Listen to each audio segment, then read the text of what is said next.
In a tumble-down graveyard in Barnstable, Mass, hangs a humble reminder to those who might pass and notice the shingle high over the grave that honors the bones of Mad Jack. He was born Johnny Percival on Scorton Hill, the contrary lad from the going. He ran off to sea just to prove he was free, and was 60 long years in return. Hey everybody, welcome to another episode of the Fiberista Files. Today is Tuesday, November 24th, 2015. I'm your host, Heather, also known as Boutros Babe on Ravelry and Plurk, and Fiberista Files on Twitter and Instagram. You can find the shop at shop.highlandhandmades.com and the podcast at thefiberistafiles.com, as well as on iTunes, Downcast, and YouTube. The animals are being a little crazy this morning, so if you see them running or hear them making noise, I apologize. It is what it is. This is going to be kind of a quick and dirty episode because I have things I need to be doing, but I wanted to make sure that I recorded. I'm trying to be more regular in my podcasting. It is the off season. And to be completely honest, I kind of missed you guys. It's been about a month since my last retreat, or not retreat, last event. Now she wants to come in my lap. She won't shut up until she does. Come here. This is Briggs, the mouthy one. So it's been about a month since I've seen my knitter friends, and I miss them. It is Deb, Happy Debs, Deborah's in the UK. Come here if you're coming up. Fine, don't. It is her birthday today, so happy birthday, Deb. And yeah, so let's get started. Week in review. Not much has happened. Winter has happened. I suppose that's something. We got our first snow overnight, not last night, but the night before last. We got about, I don't know, maybe 2 inches of heavy wet snow. Most of it has melted, but in the shady spots, the north side of the garage and those places, it's still there. It also got very cold last night. It got down to like 15 degrees last night, which it's been about 25 to 30 most nights. So the snow also brought the cold, and I'm very unhappy about that. I can't really complain. It has been a warm fall. NOAA said that October was the warmest month in recorded history, and we definitely did feel that. And current forecasts do say that our winter is supposed to be a warm one, but winter is so long, and the cold is so long, and I know what we're in for. And last year we had the February from HE double hockey sticks, and I don't want that again. So I'm a little bitter. Once it's Christmas time, maybe I'll be a little more excited. Solstice is always magic when it snows on the solstice and whatnot, but after that, it's just kind of a slog. Luckily, I'm fortunate enough that I'm able to work from home, so other than putting the dog in and out, I really don't have to go outside if I don't want to, which is kind of nice. Okay. Other than that, not much has been happening. My 10-year anniversary of our first date with my husband was last week on the 17th, so we celebrated by going all the way down to the southern tip of the state in Kittery. I bought my husband some winter work clothes, which he needed because he was out of work clothes, because last year he didn't work in winter. He was out with surgery, so he needed new flannel lined pants and sweatshirts and all that stuff. And then what else did we do? We had dinner, or lunch, I should say, with friends Monica and her husband Joe. Monica is Emmy Stitcher, and that was lovely. We tried out a new restaurant in Hollowell and called the Quarry Tap Room. Delicious. They have a whole section of their menu devoted to poutine, and if you have not had poutine or poutine or poutine, however you want to say it, poutine is how we say it. It is gravy and cheese covered French fries. And I know you're thinking, ugh, just try it. Beef gravy, cheese curds is the traditional way. Some places also do with regular cheese. This place has it with cheese curds. But I had the Three Little Pigs, which also had pulled pork, sausage, and bacon on it. You knew I was going to say bacon. It was delicious. It was so good. I will definitely be going back. They do not have scrumpies, unlike the Liberal Cup across the street from them, so I may have to divide my time between the two, but what can you do? That's pretty much it. I feel like there was something more, but I don't know what it was. So I'm just going to skip it, and we'll move on to the rest of the podcast, which is knitting, spinning, dye pots, processes, growth, and grabby hands. I have 2 things for you in grabby hands. One is a review of Cast Iron Cast On, which is the new Cooperative Press book, and the other is something I might have purchased of the yarny variety. So let's start with knitting. I have a finished object, and you don't know anything about this because I've knit it completely since my last episode. So this is the Frost on Leaves hat. It is a brioche hat pattern, and it's with the light it's a little hard to see. Maybe if I put it on my head. This is a winter hat, and it has these leaf patterns, and then there's undyed yarn in between. This was my first ever brioche pattern. This specific pattern had fabulous tutorials. It's called Frost on Leaves, and I forget the name of the designer. I'm sorry. I can look it up for you probably if you don't mind the button clicking. Not only did she have very clear pictures of the cast on, which is a long tail cast on, but a modified long tail cast on, she had explanations of every single stitch in the used in the pattern.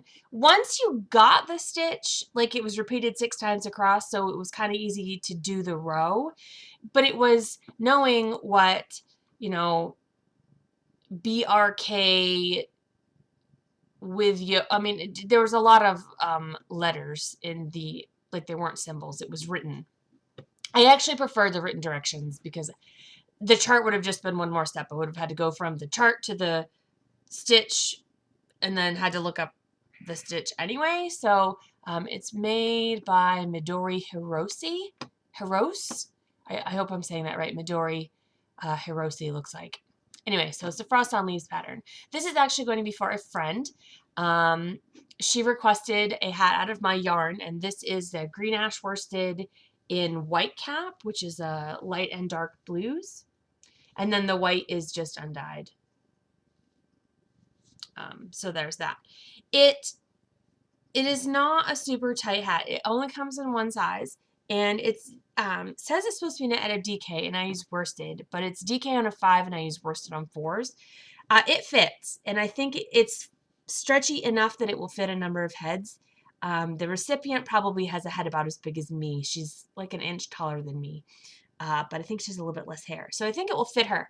She's in California, so it's not like it has to be airtight, which is good because where like there's a make 5 basically, where you knit yarn over, knit yarn over, knit into the same stitch, and it creates little holes.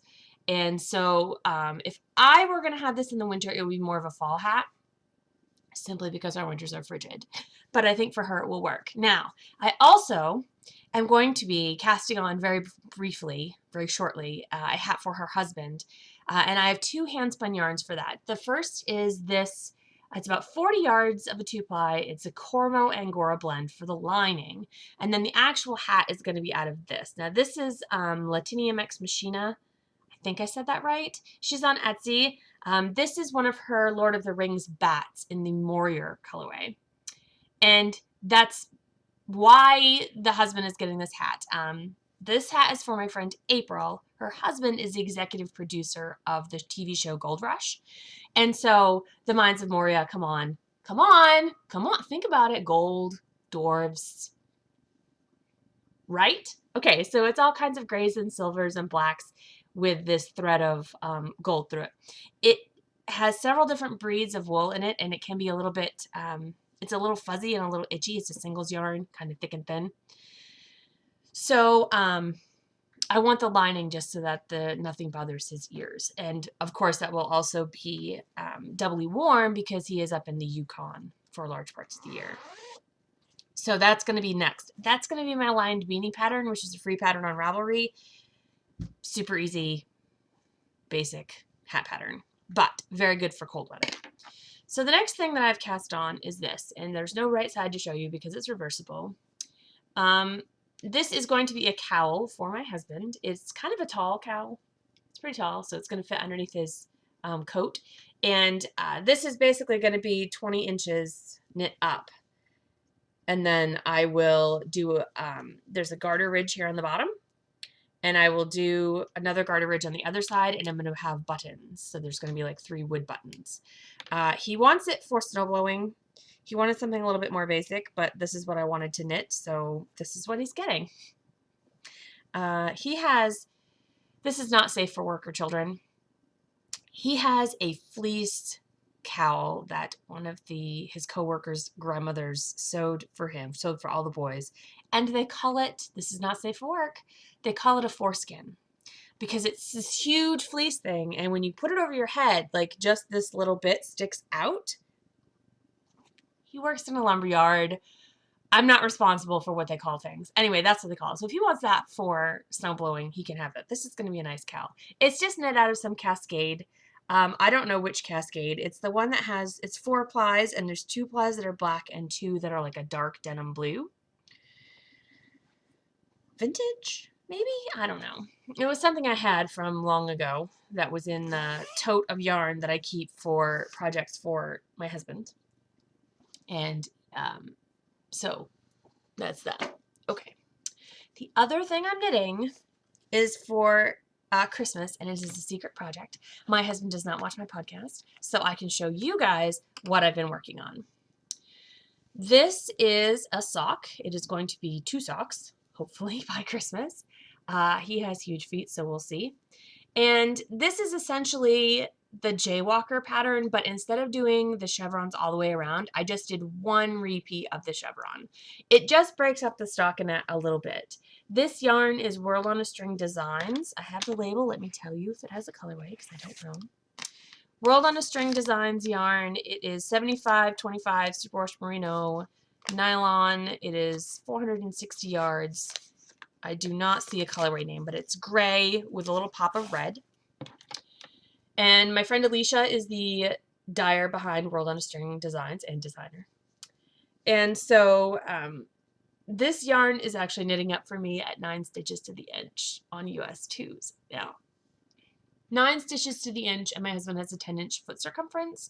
That works out to about a 72 stitch count once you factor in the 10% negative ease for a good fitting sock. However, this chevron does pull in and make things less elastic. So I've gone up to 80 stitches. So it's 80 stitches per round, which takes about 2 to 3 minutes. I've done all of the math on this sock. It will take me hours and hours and hours. And I cannot knit on it in the evening or in the car because they're secret. So I'm knitting on it after Paul goes to bed or when I'm riding to the gym with my friend Leanne. That's it. I'm going to have to start doing some knitting during the day, I think. I think after lunch I might have to take like an hour a day and just knit on those socks because otherwise they're never going to get done. But he always knows when I'm knitting him something, so I thought it would be nice to give him like a little bonus Christmas present with no, that he didn't know about. So that's knitting. Spinning, I did the Cormo that I showed you. The Mines of Moria Bat I did a while back. I have not been doing a lot of spinning. However, I just received some fiber in the mail. And I'm going to show it now, not Grabby hands, because I do not know how available this is. And so I don't know that you can have it. So my friend Patty O'Dell asked me back in 2012 for a custom dyed braid, 8 ounces of Rambouillet in the colors of a photo that she sent me from her wedding day. It was 3 years ago. I did it last month or September. Might have been September that I did it, but I just recently did it. Like it's one of those things, I kept meaning to do it, and she's not pushy. She's very chill. So I just kind of, other things kept coming up. So finally I was like, I saw her at SSK and I was like, Patty, I am going to dye your fiber for you. So I did, and she loved it. And this showed up in the mail yesterday. It's from Morrow Fleece Works. Fiber Processing, Fiber Sales, Fiber Arts, and Rovings. It is from Morro Bay, California. This is pin drafted roving in an alpaca and wool blend. It is 1 pound, 2 ounces of the most beautiful heathered gray, ecru, and brown pin drafted roving you've ever seen in your life. Is this not the most amazing, luscious, beautiful? It feels miraculous. And it's this huge bag. It's been packed in the box. I don't know if I'm going to get it out, if I'm able to get it back in. So I have all of this. So this is amazing, and this needs to go on my wheel. It's going to be, for me, it's going to be probably a sweater or something to that effect. I don't know if I can get a sweater out of a pound, but perhaps a colorwork sweater if I added some darker stuff, maybe some of my CVM fleece. I think we can maybe make that happen. I'm sorry my chair is so squeaky. That one goes down, so this one goes up. I love it. Thank you, Patty. You were incredibly generous and kind to think of me when I took 3 years to custom dye you some roving. That may be a record, but I love it. I love presents. I love surprises. I love them all. Speaking of, I forgot to mention that the cowl I'm knitting my husband is in a bag gifted to me by Happy Debs, whose birthday it is today. And it's this beautiful crow bag. It has a crow stitch marker charm on it, which I use as stitch marker. It's a zipper pull, but so that's the back, and then the front. And it has this beautiful red sort of paisley inside. Love this bag. And so I wanted to use it. Okay, so that is knitting, spinning. So dye pots, there's not a whole lot going into the shop right now because the dye pots have been very busy with the Fox and Owl kits that I'm doing with Rista. Those sold out very quickly, except for the last kit, which hung on one whole like 18 hours longer. But they did sell out. I was very pleased with the response to those. Both Rista and I wanted to add a little something, so there's a couple little extras going into the bag. So it's not just going to be a bag of yarn and it's not just going to be a package of yarn and a bag. There's going to be a couple goodies too. We would like to do that again, I think, maybe in the spring. We're going to talk about it after the holidays and see what we maybe want to do. But that was a lot of fun. I had a good time pulling the colors from the bag and looking through fabrics for that one. And we had a good time. So we'll probably do it again. Okay. Processes and growth. Processes right now is, I've mentioned it before, is my creative period. I have a list, and of course I don't have the notebook with me, but I have a big long line of things that need to be done. They're not in any particular order because every once in a while Heather gets a wild hair across her butt that she needs to do something. Like breaking her website and then rebuilding it. Currently, if you look at highlandhandmades.com, you'll see there's just a placeholder in there.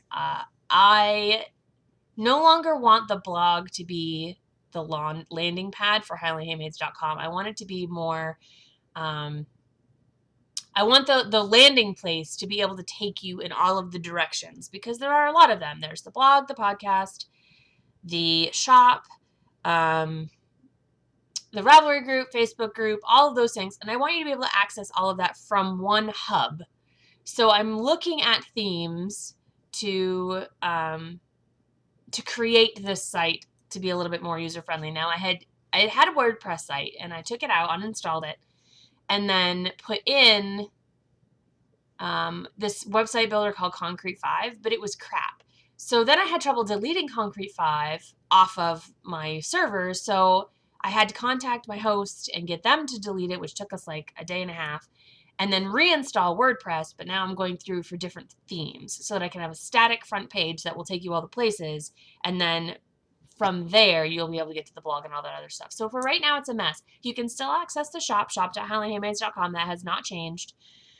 Just the main highlandhandmades.com has changed. So please bear with me while I deal with that. That's computer work, and I can only stare at the computer for a few hours before it gives me a screaming headache.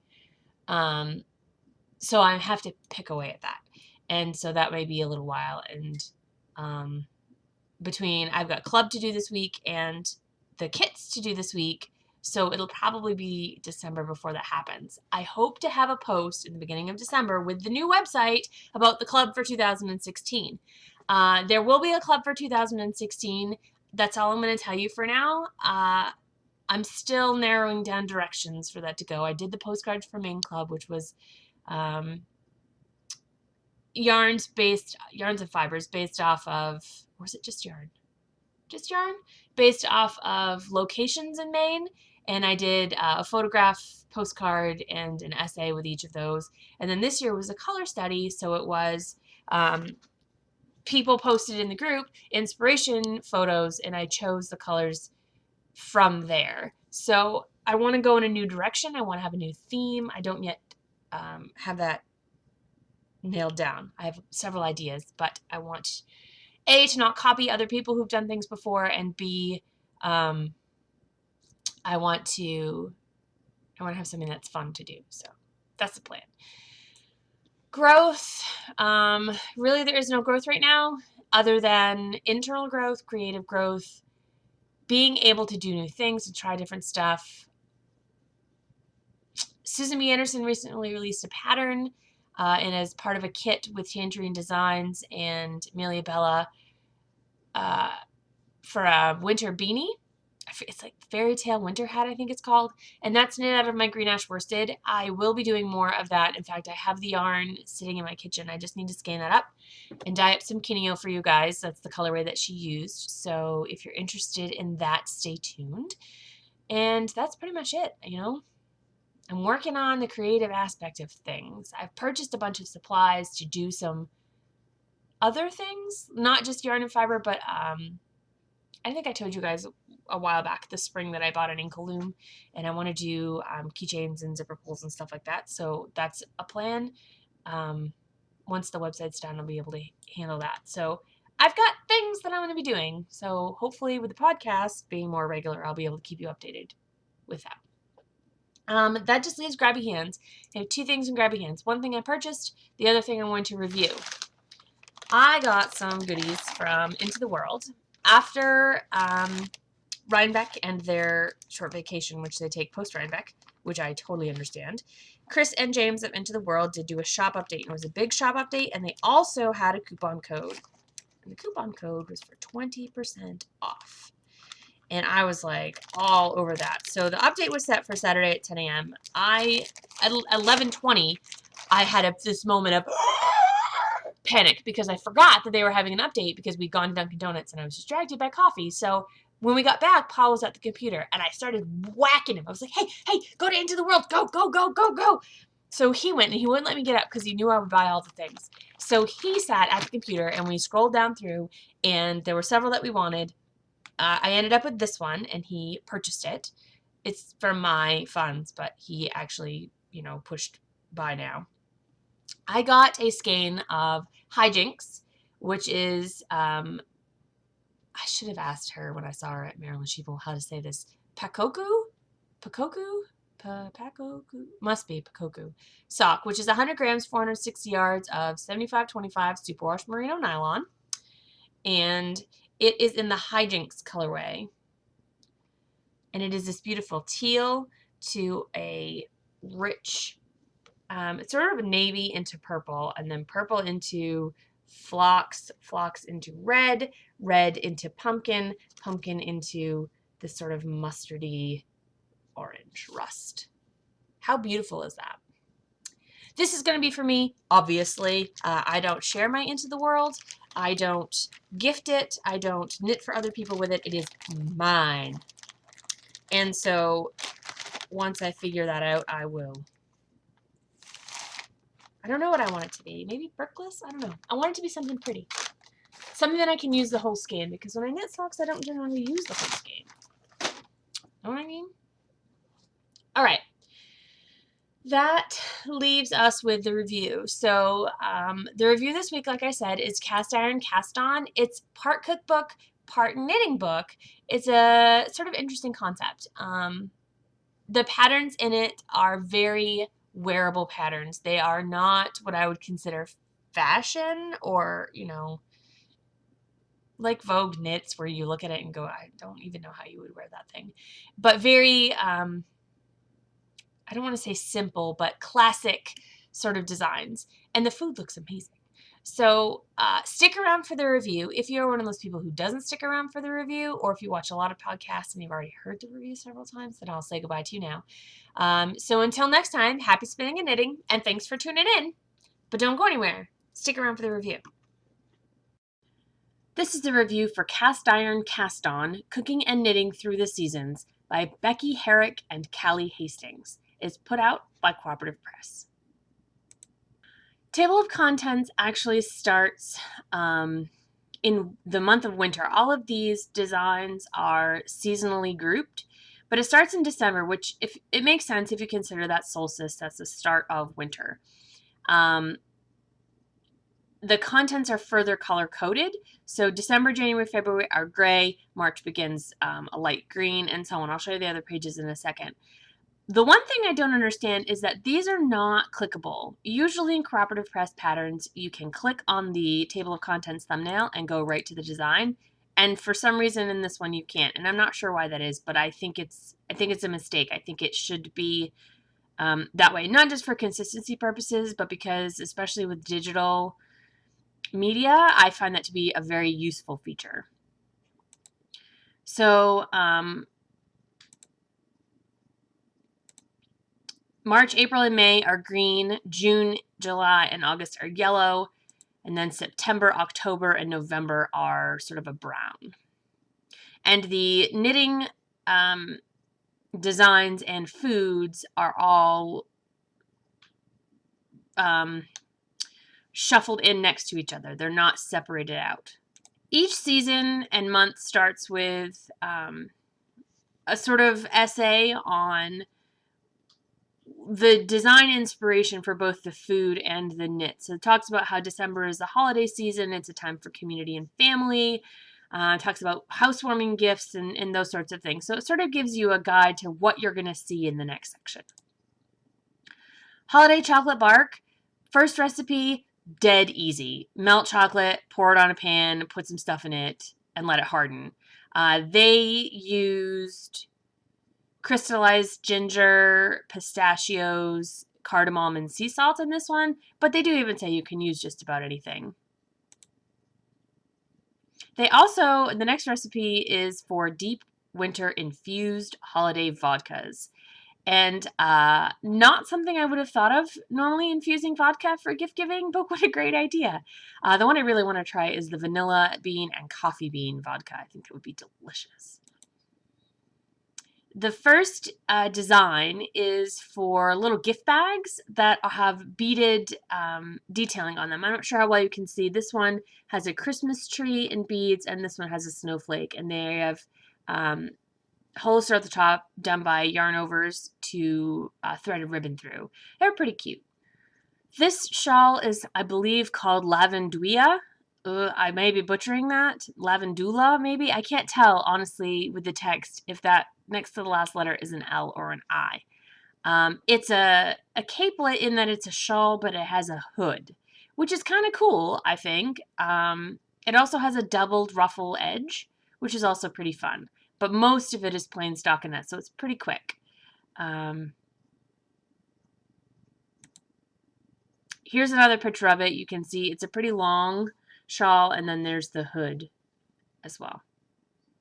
The photography in this is really nice. This is another picture of lime and chipotle infused vodka, but it's just a really nice picture. And then January comes another photo, very, very New England winter style photography. I really enjoyed the photography in this book. It's some of Cooperative Press's best thus far, I think. Blueberry jam cobbler, again, very makeable recipe. There's no crazy ingredients. Blueberries, jam, lemon juice, flour, sugar. Cardamom's the only thing that's a little bit unusual, but if you use it to make the previous recipes, the bark or the vodka, then you've already got some. And some salt and almonds. Blue Gold is a cardigan with a basket weave pattern. Looks almost like lattice work, like the lattice of a pie. Long sleeves, no fixtures on the front, although you could certainly add them or use a shawl pin. Hip length and fitted.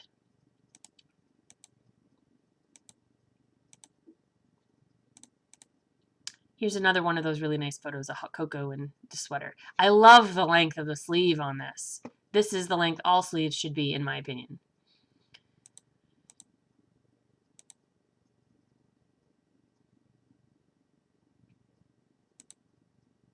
February's recipes are brioche burger buns with curry and sunflower seeds to go with goat cheese stuffed hamburgers, which I've not used goat cheese with hamburgers before. I'm totally going to try that.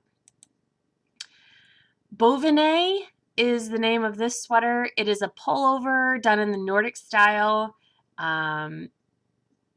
It's done out of Briggs & Little Atlantic wool and is a rugged winter sweater. You can see it again here. It does have an open V-neck, so you could still put in a scarf or a cowl or whatnot. It's supposed to keep you nice and warm. It has a little bit of hand-spun detailing at the sleeve cuffs, the hem, and the neck of the sweater as well, just to give it a little bit of unique look and visual distinction. It's a simple, basic winter sweater. And if you had the February that we had last year, you would definitely have this on your to knit list.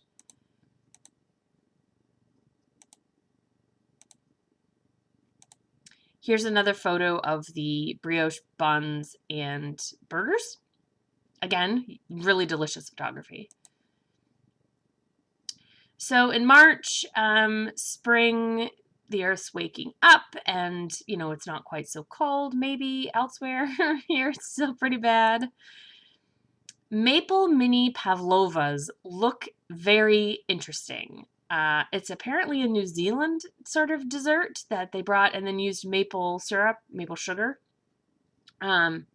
which, of course, March, Maine Maple Sunday, maple is a seasonal treat this time of year. Saccharum, I wish they had a pronunciation for these words because I would sound less idiotic if I didn't keep saying it wrong. I'm going to say saccharum is this really cool vest with tree ribs. So here's trunks of trees, and then the cables here are branches, and then they go up to ribbing in the top. I really like the look of that. It's unique without being fussy, and I love that.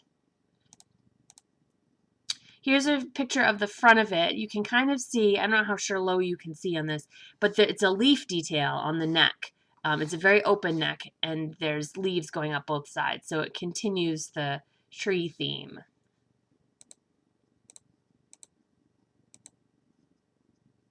April, where we get some sheepies. We also get dandelion fritters with chive horseradish sauce. Now, I'm going to be completely honest with you. I'm not eating dandelions. Just not. And it uses the flour. I've heard of dandelion greens before, but not that you can eat dandelion flowers. To each their own. I wouldn't expect to find every recipe appealing. This one's just a little too weird for me. Texara is a springtime top with slightly puffy sleeves, does an I-cord bind off at the waist and neckline, and is fitted but also has shaping at the bust. So if you need more or less room in there, you could work different amounts of repeats. So it's definitely customizable. Here's another example of those little poof sleeves. They also use dandelion salad with chive horseradish sauce. So it's the same sauce, but now you're using a salad with the greens. And that I still probably won't eat, but it looks yummier, I guess. Nope. Okay, May. We have fresh nasturtium and pea shoot salad. I've had a salad with flowers in it before. Still not going to do it. Now, the lactuca is a ruffled skirt It uses ribbon at the waist, although you could probably use something with elasticized cord in it for the top garter bit, and that would help keep it up as well. It also has 3 rounds of feather and fan lace at the bottom. This first one's not feather and fan, and it's a little bit more flat and rigid, and then these 2 are feather and fan. Now, in the next picture, you'll see the skirt still looks kind of short. I'm not sure if it's because of the optical illusion that the edging is not as solid as the rest of the body of the skirt, or if it is indeed short. You can always do another set of feather and fan or knit the body longer. It's not really difficult. Here's the skirt again.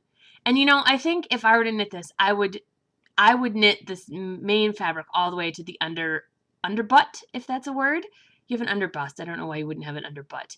And then start the 3 sets of ribbing, just because I like my skirts to be a little bit longer. And I don't know how tall this model is, but on me, that's going to be a mini skirt. June, I love this photography.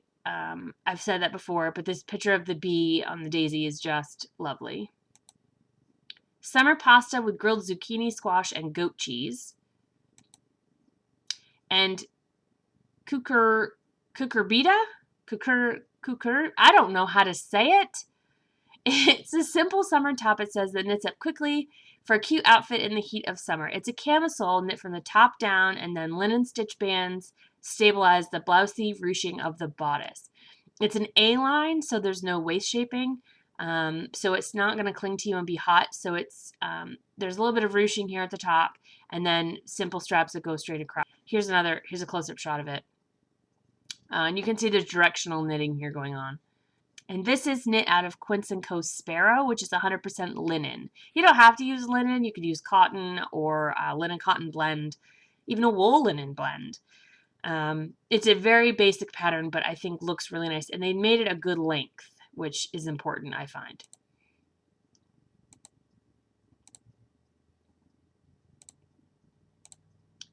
All right, July. Now this mostly talks about Vermont, so New England weather, but it's almost synonymous with Maine. It's a little bit less extreme.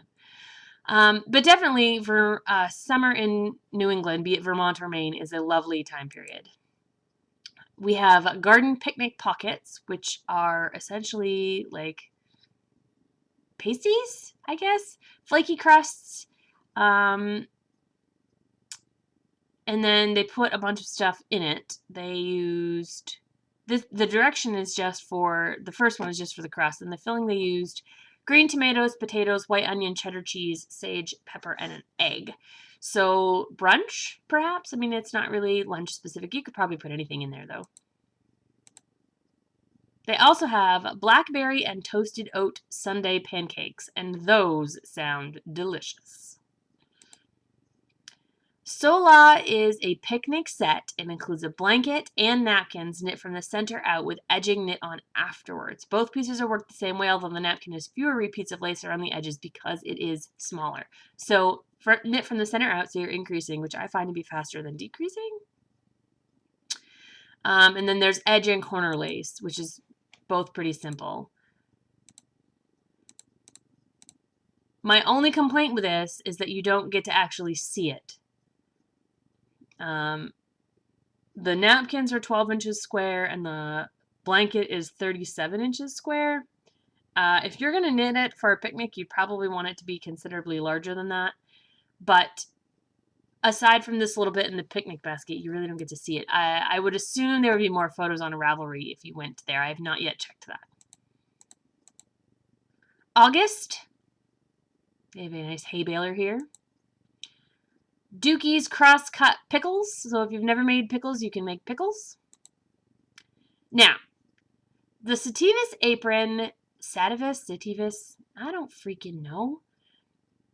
It's a simple cotton apron. Great. It also has a loop for a towel, which is awesome. I hate the waistband. If it were me, I would do a wide seed stitch band across the top and sides, similar to how the edging is, and have it be an actual strap that goes all the way across. I am not a fan of I-cord, first of all, and second of all, of thin little straps like this. I want something a little bit meatier. Dead easy solution. You could fix that no problem. Here's an example of the loop. And I do get the I-cord for the loop. I do. I understand that. But I just was like, not wearing that band around my back.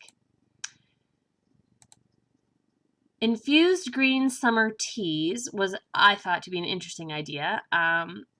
So you need a half-gallon mason jar and fresh water, and then basil, mint, lemon balm, or any combination of the three, and then you fill the mason jar with fresh cool water, rinse the herbs, cut them to fit them in the jar, let the bunch in the jar, and then let them sit in the sun for 4 to 6 hours. And then basically what you have, you refrigerate and you pour it over ice and you have an herbal tea. I think you could actually brew tea, put them in, and then you'd have flavored regular tea like black tea or ruaboo or something like that you could also do. But I'm not a chef. I could be wrong. Mentha is a lacy, I hesitate to call it sleeveless because it has technical cap sleeves, but it's essentially sleeveless. It has lace running across the shoulders and down the sides. So it's for layering, unless you were, really brave, I guess. They have it under a t-shirt under here, but I would probably use a camisole because the t-shirt looks a little bunchy on the sides especially. I should mention too about sizing. This goes all the way up to 6X. The sizes are very generously done in this catalog. That's an important thing, I think, for people looking to purchase something. This is shown in a medium, but they do have larger sizes available. Here's a shot of it from the back.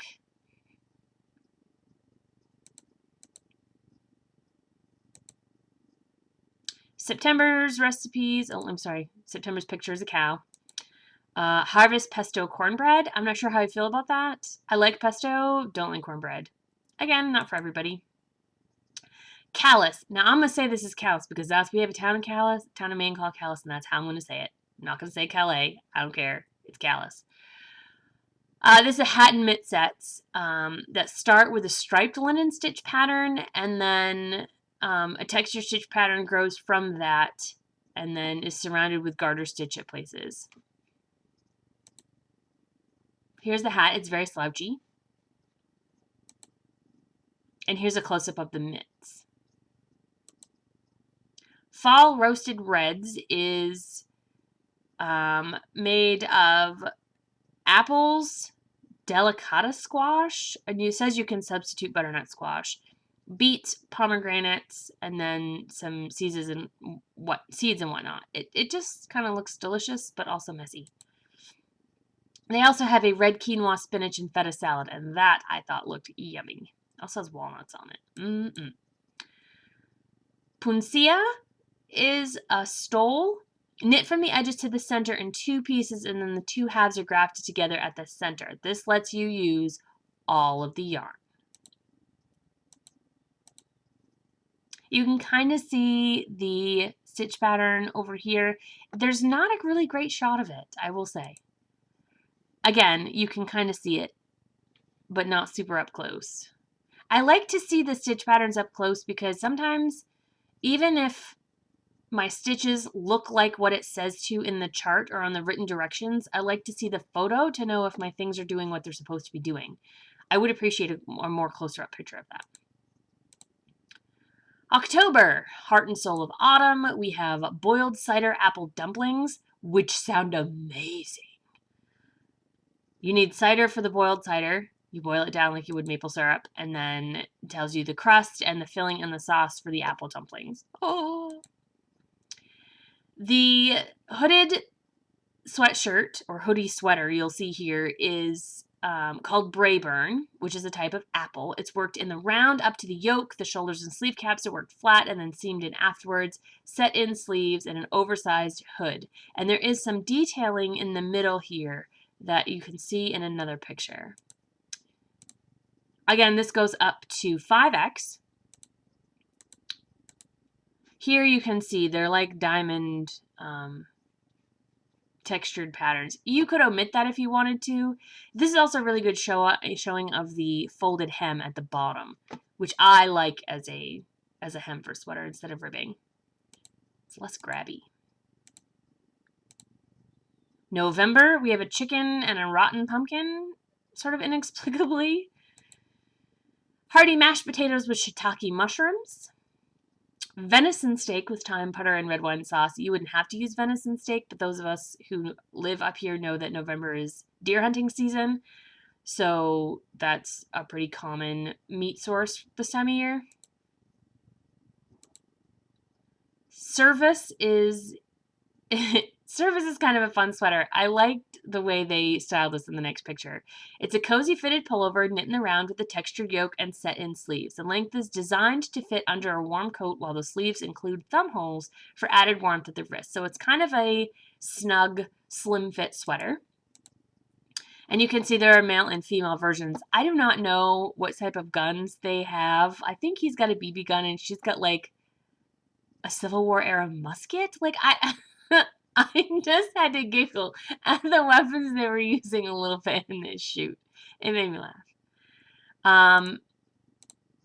These come in sizes of just body inch circumference. So from 29.25 inches to 64 inches around the body. And there is a note on sizing. It says it's designed to be truly unisex. Not just as something that can be worn by both men and women, but something that will be flattering for both if you follow these guidelines. The sizes listed for this and all other patterns are actual garment measurements. When knitting the sweater for a man, I recommend choosing a body size that gives the wearer 2 to 4 inches positive ease around the torso and a close fit across the back between the shoulder blades. For women, I recommend choosing a body size that gives 2 to 3 inches of negative ease around the bust. This should also allow for a close fit across the back and between the shoulder blades. Now, this is a fabulous tip. Okay, so you measure around your boobs and then you subtract 2 to 3 inches. I never know in a sweater when it talks about body circumference, A, where exactly to measure, and B, exactly how much ease I'm supposed to have to make it look like the one in the picture, which, as you can see here, it's fitted but not super duper tight. Love tips like that. My Dairy Raglan and Cowl had no such tips. It's got a pretty good sized thumb hole. See this like muskets, like stuff like it's hexagonal barrel. So what is that? Revolutionary era? I don't know my gun history well enough to know just that's like a flintlock. I have no idea what this is. I just think it's funny. I believe this uses Peace Fleece worsted too, which is an inexpensive sweater yarn if you wanted to knit out of the yarn used in the pattern. Here's the men's version. I do like the fit of the sweater. Rib neck, ribbed hem and cuffs. Very simple and straightforward. Brussels sprouts and cranberries braised in cider sounded interesting. Maybe? I don't know. I would probably try it if somebody else made it, but I probably wouldn't make it myself. Oleracea is a stranded colorwork hat that looks like little Brussels sprouts. Here's the closer up picture. I don't know actually if they tell you what they're supposed to be. They're all Brussels sprouts in the picture, so I'm just going to go with Brussels sprouts. It's just a cute little hat with a folded brim, so it's not going to be super snug to your head, but it's, it's adorable.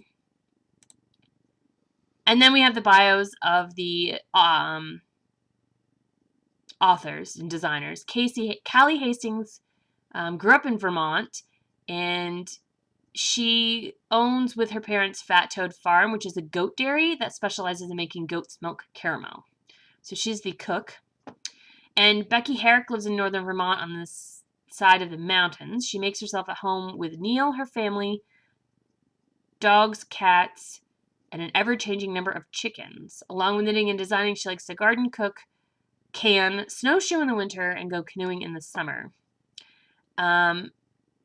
Becky's designs are just inspired by the working landscape of Vermont, where form, function, and beauty are found hand in hand. This design aesthetic really appeals to me. I find this book to be filled with not only edible recipes, but wearable knits. And I truly think this book is worth your money.